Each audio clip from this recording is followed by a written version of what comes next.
Hi, Andy XL, back with another NFXL podcast. Been a while, it seems a while since since I looked at the defensive tackles on the 2026 NFL draft. We'll look at how strong that class was. But I'm back looking at the draft again here, and this time I'm looking at what I call the edge guys. So that's a combination of defensive ends and outside linebackers. Um, like I say, combine that under this umbrella. Looking at stats for that, 34 have been taken in round one of drafts this decade. That's just under 6 a draft. 29 in round two, just under 5 per draft. And 38 in round three, which is 6 and a third per draft. So that's, let's just add a quick add up there. So that's about 17 would go in the first 3 rounds of an average draft. So 2026 looks like it could be another draft full of talent in this area. So here are the top 16 candidates heading into the 2025 college season, or at the start, as 3 or 4 games played, and what round they could be taken in next spring. So let's start with the guy I have at number 1 in this class, but it's close between 3 guys at the top here at the moment. But number 1 is Reuben Bain Jr. He is a junior out of Miami. Prior to this season, he had 23 tackles and 3.5 sacks for the Hurricanes. Bain, his numbers were down last season as he missed time early in the season with a groin injury, but had 44 tackles and 7.5 sacks as a freshman the previous season. So, his numbers were down last year, but that was down to injury. At 6'3" and 275 pounds, he's smaller than others, but his numbers show how technically advanced he is as a pass rusher. And if he can get back to those freshman numbers or better in 2025, will be an edge candidate in high demand for sure in the 2026 draft. He's done just that so far this season. 22 tackles, a pair of sacks, and an interception in the first 4 games of 2025. It's a fine start to the season for Bain, and that's got to see him climb to the top of this class for me. Number 2 is TJ Parker, who was the previous one before Bain's strong start to the season. He's another junior, Clemson, 57 tackles, 11 sacks. His 2024 stats cannot be argued with. Whilst he is a smaller, faster type, his technique and will to win allow him to win against bigger opponents. He also had a very good freshman year in 2023, so another strong season in 2025 will have many an NFL team clamouring for his services and would not only make him a top-end candidate, but one of the best candidates across all positions. He's got 13 tackles and 2 sacks to make it a decent start for this season for him. Number 3, Keldrick Falk, another junior, Auburn, 45 tackles and 7 sacks.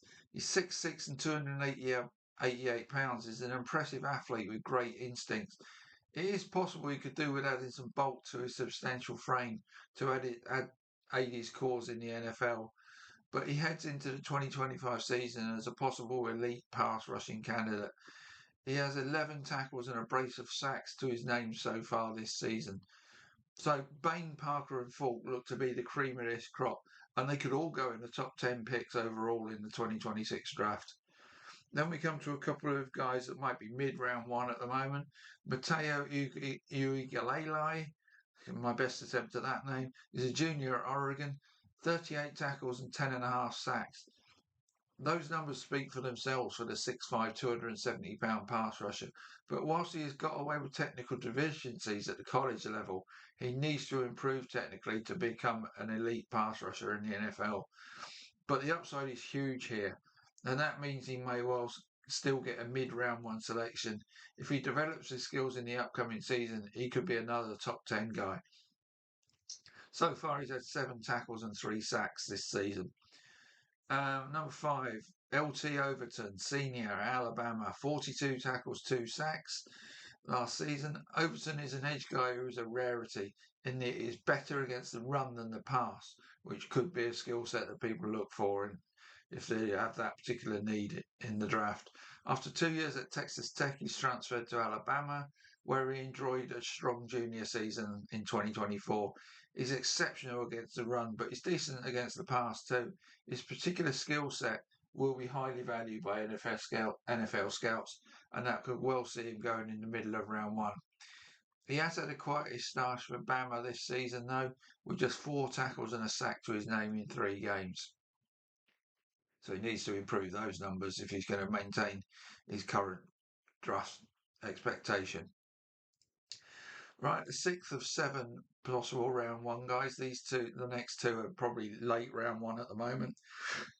David Bailey, a senior at Texas Tech, 31 tackles and 7 sacks. He's 6'3" and 240 pound with a 4.52 40 time on Draft Buzz. He shapes as another smaller, speedier type, but once again his lack of size will concern NFL scouts, as will his relatively average work against the run. But his undoubted ability to get into the backfield and versatility to drop into coverage could get him into late round one or possibly early round two contention come draft time. So far this season, he's had eight tackles and 3.5 sacks, so he's off to a fine start for the Red Raiders. Final one I've got in round one, Dennis Sutton. He's a senior at Penn State, 42 tackles and 8.5 sacks, 6'5" and 272 pound.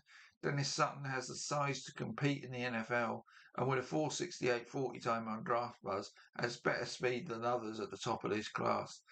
There is still room for technical refinement and development, but the physicals are certainly in place for DDS to be an excellent pass rusher at the next level. He's had nine tackles and a pair of sacks in what's been a decent start for the Nittany Lions in 2025. So that's 7 in round one. So there's plenty of top end there. 3 top 10, a couple of possible mid-rounders, a couple of later rounders. Then we get to round two. Just 3 I've got in round 2 at the moment. Suntarine Perkins is the first of those, a junior at Ole Miss, 60 tackles, 10.5 sacks. He's 6'1" and 210 pounds. So he's a converted defensive back, and as a result, he's much smaller than the other candidates detailed so far. But he's also listed as having a 4.58 40 time according to Draft Buzz, and it is that speed that will be his key asset as he heads for the NFL draft. But a lack of size is going to be a huge concern to scouts too. They might look for a specific role for him rather than maybe being an out-and-out pass rusher. So the plus side is his ability to get into the backfield at speed, but the downside is his possible inability to get around tackles at the NFL level. But his numbers show how good he can be, so round 2 could well be within his reach. My 9th guy in the second in round 2 is Gabe Jackass. He's not a jackass, by the way. It might be Yakas, I'm not sure how it's pronounced. Senior Illinois, 74 tackles and 8 sacks. His 2024 stats could not be much more impressive. Well, they couldn't be because he's 74 tackles and ranks him right up there with the round 1 candidates. But you will have some physical measurables to overcome, and we know how damning those can be in the eyes of draft evaluators. The numbers are still there, though, in 2025 so far, with 12 tackles and 3.5 sacks already to his name. So round 2 should be within his reach. Number 10 and the final round 2 guy, Tyreek Sapp, senior at Florida, 47 tackles and 7 sacks. Whilst overall Sapp has all the physical traits required to be a quality edge rusher in the NFL, his initial move is not the quickest, which can leave him fighting an uphill battle against quicker opponents. He still has enough to overcome that potential weakness, which is something he will look to address in the 2025 season. And if he does, he could even find himself making it into round 2, which is where I have him at the moment. So that's the top 10 that I think will go in rounds 1 and round 2 as we currently stand. So to round 3, and the first one up is the 11th overall that I've got on this list, and that's Cassius Howell, a senior at Texas A&M, 40 tackles and 4 sacks. Howell transferred to the Aggies from Bowling Green for the 2024 season, having recorded 28 tackles and 9.5 sacks as a sophomore. His tackle numbers were up last season, but his sack numbers were down. But it was still a decent first season at a higher level of competition. Once again, speed is his asset, but size and strength are areas of concern ahead of the draft. If he can get his sack numbers up in his senior year, he will improve his chances of a day 2 selection in the 2026 draft. and he already has 3 in 2025, which is pushing him up draft boards to being a borderline round 2, round 3 guy. I've still got him in round 3 as it stands. 12th man on the list, R. Mason Thomas, senior, Oklahoma. 23 tackles and 9 sacks. Now, his numbers took a marked jump up in 2024 following 2 seasons where he battled ankle injuries. He really stepped up in terms of sacks, but he needs to demonstrate he can perform at that level for more than 1 season and that he can stay healthy too. The tackle numbers indicate he is much better against the pass rather than the run. Given that he has just 1 season of high production, he needs to back it up in 2025 to secure that day 2 draft pick. Number 13, and I'm just going to have a quick drink before I start on the unlucky one. Unlucky being number 13 only. Joshua Josephs, senior at Tennessee, 39 tackles and 1.5 sacks last season. Similar type to David Bailey, but he has a wider wingspan that aids his cause greatly in getting into the backfield. But his issue is finishing the job off when he gets there. He needs to learn how to turn pressures into sacks. He's also pretty good against the run, so if he can continue his technical improvement and strengthen up a bit, he could rise up draft boards during this current season.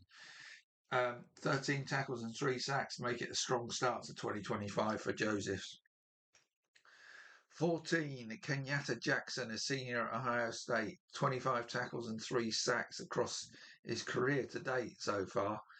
Up to this season. So modest numbers, but now he has the opportunity to emerge as a starter for the Buckeyes. But his poor tackling technique could limit him to 3rd round at best unless he improves markedly in that area in 2025. It really is been poor in that area so far.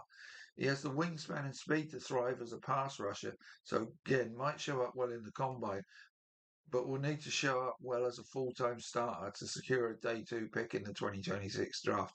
He's not done much in the first 3 games of this season, though, so he's hold on that. This spot in my list is tenuous at the moment. 15, Mikhail Kamara, senior, Indiana, 28 tackles and 10 sacks last year. Kamara makes it 3 in a row of a similar type, but his sack production is much greater than that of Joseph's, say, and he has performed particularly well against the better college teams. What he lacks in power, he makes up for in determination and versatility, but he may be best utilised as a secondary rusher to an elite rusher and therefore able to exploit not being double teamed. So that said, that probably puts him in round 3 territory. And final one, that's number 16, is Anto Saka, a junior at Northwestern. Saka has not shown up statistically prior to 2025, but could be set for a big year that could catapult him into round 2 of the 2026 draft. Those were my thoughts pre-season.